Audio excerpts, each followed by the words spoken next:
कथा चैनल पर कथा सुन रहे हो, जितने फेसबुक और यूट्यूब पर सुन रहे हो, बहुत सावधानी से सुनना।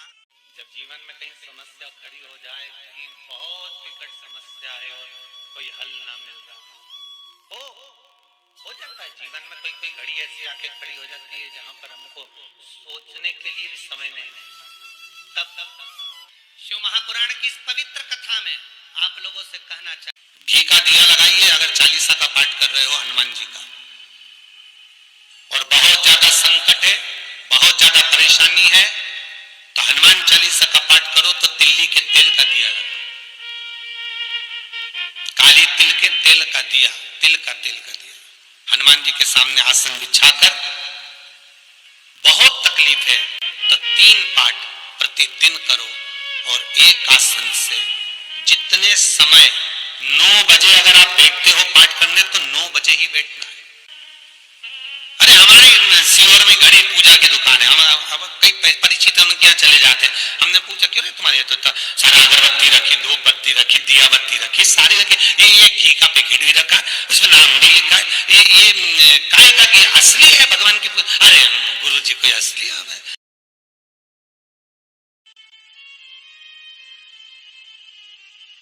एक कलश जल, एक कलश जल का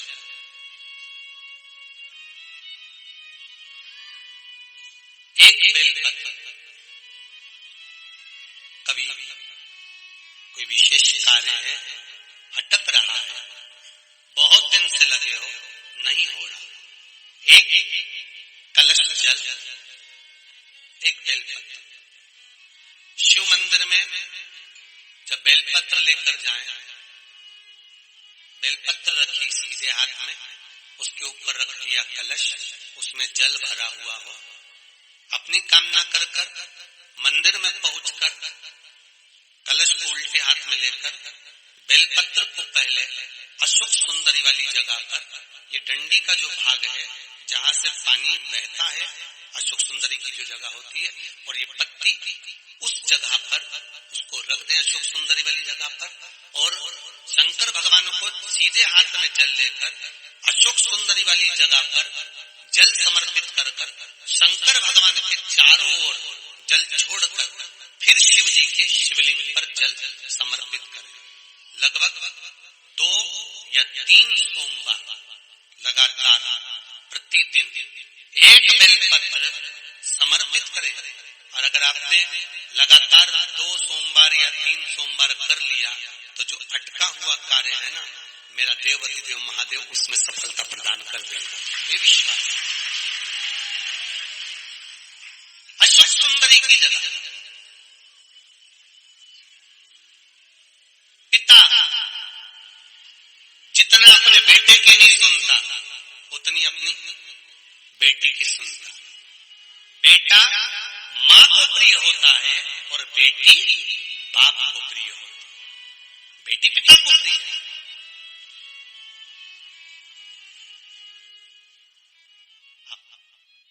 श्री शिवाय नमस्तुभ्यम।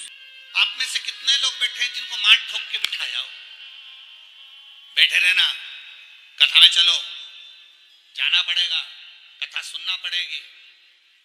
किसी ने कहा तुमसे ए भाऊ बोलो, तो बोला किसी ने, आई बोला, इधर किसी से बोला कि नहीं कथा में चलना पड़ेगा, कथा सुनना पड़ेगी, बस भर कर चलो, गाड़ी भर कर चलो, ट्रैक्टर भर के चलो, आइसर भर के चलो, ट्राली भर कर चलो। हाँ, अगर कोई राजनीतिक कोई सभा होती तो तुम्हें बस में भरकर लाना पड़ता, पर उसमें लाना पड़ता, इसमें तुम्हारे भाव इतने प्रबल हो गए थे भगवान शंकर के प्रति कि तुम दौड़ दौड़ कर स्वयं भाव से,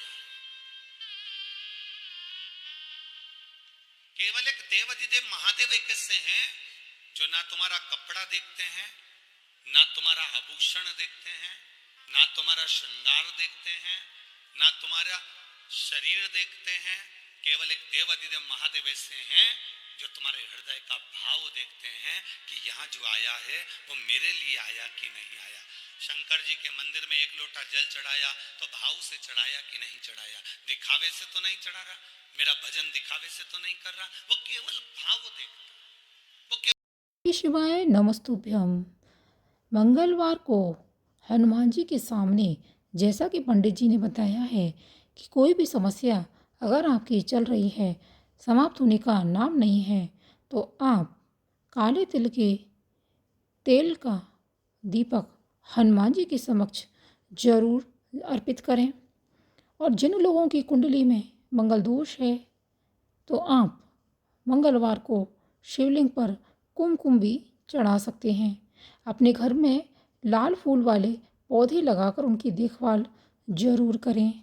साथ ही अगर कर्ज उतरने का नाम नहीं ले रहा है, कर्ज बढ़ता ही जा रहा है, धन की समस्या है, तो शिवलिंग पर लाल मसूर की दाल और लाल गुलाब के फूल जरूर अर्पित करें। इससे कर्ज उतरने में राहत मिलेगी, साथ ही मंगल दोष की भी शांति होगी।